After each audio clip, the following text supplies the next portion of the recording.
Okay, I apologize for the low quality footage. It's 1080p, but it surely doesn't look like it. This is my bug out bag setup. I'm doing this for my second YouTube video ever, so please bear with me. I'm going to do a couple more videos and do it in more detail depending on how many views I get and how many likes. I'm going to try to make this sort of short. This is the bag itself. I paid $30 for it at Ross. I don't remember the brand. I have my hydration bladder inside.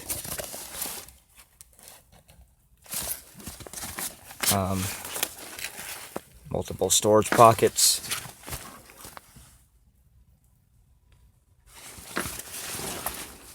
I've added my own to its MOLLE webbing. And now to show you the less boring part, the stuff that goes into it. And if you're an experienced prepper or bushcraftsman or outdoorsman, please don't be afraid to tell me what you think. So I have knee pads. They're a necessity for me.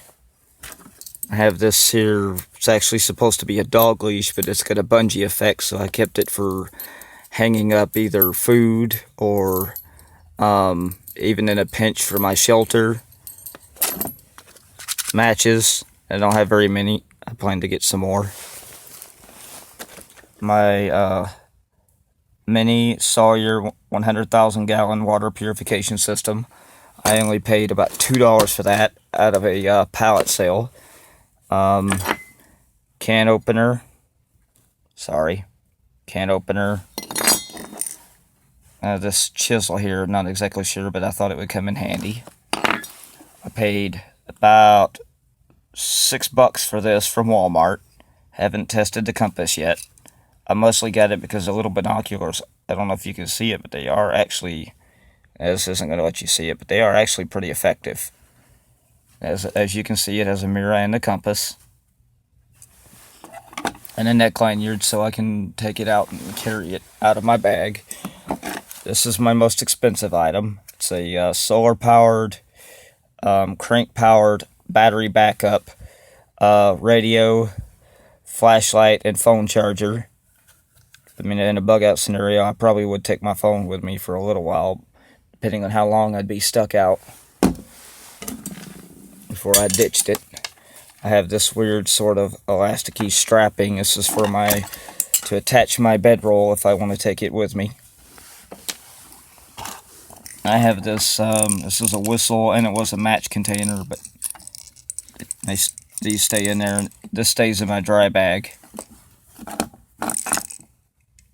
The paper inside's a backup striker, as well as it has, oh, not this one, I'm sorry, this one has a flint on the side. This is my waterproof, windproof storm matches with their built-in striker. Let me show you those real quick. Bear with me, please.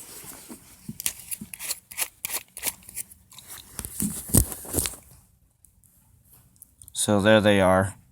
If I remember right, I believe they're magnesium and phosphorus.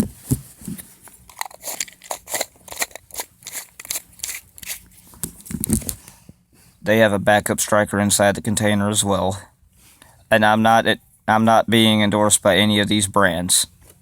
I bought these at Walmart also for, I think, around $8, $8 or $9. I bought this for $9 too. It's a little camp stove with these ready-made fuel cubes. I'm not even sure if they're still good. But like I said, depending on likes and future and views in the future, I'll make a video where I'll try and test one of these once I find the appropriate container to put the other ones in once this is opened. This is my notebook. Not sure why I brought that. Maybe so I can just write some things down in it. This is the box for the fuel cubes. Again, I'm not being endorsed by any of these people. I'm not getting any kickbacks or anything for this. These I got at the Dollar Tree for $1. And again, if I get views and likes, I will, mostly views, I will test out one of these for in a video. And this is my tarp. Again, another no, I got this at Ross. I picked it up for about $9, somewhere around half a retail, I believe. And this is the brand, if anybody knows anything about this, Avalanche. This is, being that I find fire starting to be the most important thing, I have a few things to deal with that. I have this telescope magnifying lens, and again, if I get enough views, I'll test that as well on video. And this 4x magnification mirror, and then a few odds and ends that I picked up mostly for $1. This liquid skin bandaging for minor stuff. Not even sure if I'll use it, to be truthful. Neosporin antibacterial. Non-stick gauze pads if there's anything more serious. And waterproof tape for that same reason. BCs. These are pretty potent little painkiller, and they've got this caffeine boost in them. So if you get to the point where you're extremely fatigued but you need to keep moving, you could just take one of these to help with a little bit of everything. Small motion activated light. It's not on right now.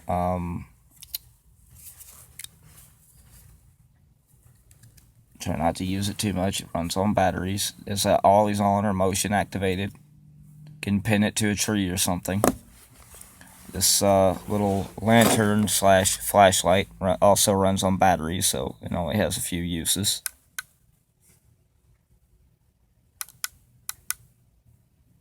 Including as a signaling device should it be need to be used for such. I'll open it now. I'll close it later. It's kind of a pain in the butt to close. And then again, same modes. So much for my white balance. And then this, which is actually sort of broken but still useful, it has a, I don't even know if it's wound right now, it has a flashlight. Yeah, it doesn't seem to hold the charge very long, but it does work. A whistle, which I didn't really need. The light, I bought it for the lighter, but the lighters never seem to work. And then there's stakes here, and I have some more that I'll be putting in my pack. And this is a bug net. I live in a mosquito-heavy area anyway. This is my survival knife. It is nothing special. It's one of those Harbor Freight ones. And I didn't get it there. I bought it at a Jockey Lot. And it has a compass too, also untested.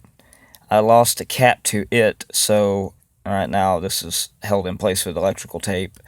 I have an upgraded version of the survival kit that I put inside of it. It's got a ferrocerium rod, 3-inch I think. A little fishing kit, some of the basic stuff. I upgraded a few things. I put some tinder things in there and things like that. And I don't even remember 100%, but if I do a follow-up video, if I get enough views, I'll open it up, because I intend to buy one to replace this. I just don't have the money right now for it. Not to spend on well, I wouldn't call it frivolous, but I'll buy another one to replace this cap so I can make use of that other container more so. Then a machete. Haven't tested it again. In future videos I can test this out too and see how good it does. I got it at the flea market for about $5. Then this is going to go with me. This wears on my belt, can go inside the pack. It's just a Schrade multi-tool, but it seems to be a pretty good one so far. My only gripe is the screws getting loose all the time. My gloves, should I need them. Very, very impact resistant. They're very strong. It's kind of a silicone material, but it's quite strong. And they have a actual, like, real leather gripping area. I like it. And padded palms and heels. And then, I know this isn't very good. I have another roll to add to my bag. This is just a little bit of old paracord I have. And this rope here, I think there's about 25 foot of it. This is my poncho here. It's a large poncho. I can use it as a temporary shelter or wearable shelter. It's quite large. It's enough to cover my pack as well. And it's fairly thick. I don't know mills, so bear with me. That's my 20-liter dry bag, which I keep all of this medical stuff and fire starting things and the radio and matches and everything in that. There's my hat. I don't know why I brought that. It's somewhat water repellent, I think is why. There's a shirt for if it gets to be cooler. I mean, I'm not too worried about it because I'll dress for the occasion if I can, if I have time. A small extra pocket knife. It's not much, but it's very, very sharp. I spoke too soon. It looks like I need to work on it a little bit. But it's just because it clips in the molly and it stays there very well. Then this is some cheap, not too cheap, but it's some cheap camo duct tape. Figured I could use it to patch the tarp or my poncho, or maybe as bandaging, some sort of uses there. Maybe for making a trap or something. And then this is my 1-inch sort of, I forgot what they call it, but it's just a little 1-inch roll of Gorilla Tape. Good stuff though. Also, more so that would be used first for repairing my tarp or my poncho. I still have the duct tape just in case. And there's my mess kit. It's very simple. It's an older type. I don't know who made it or if it's even made in this country. I don't really care. I got it for like $2 at a thrift store.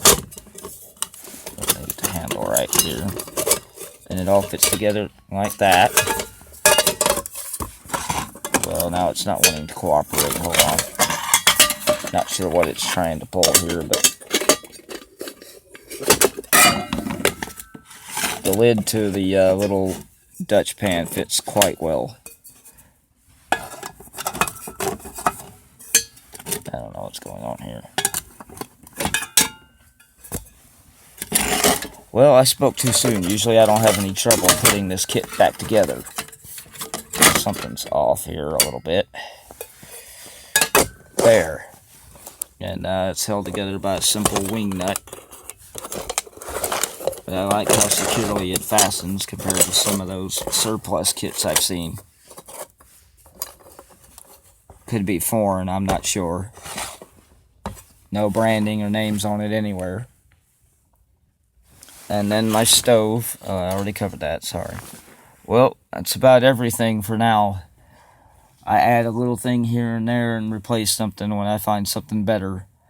But, like I said, any experts on bushcraft camping or bug outs or expert preppers, anyone with some advice to help me with some of this gear, tell me what you think. Thank you.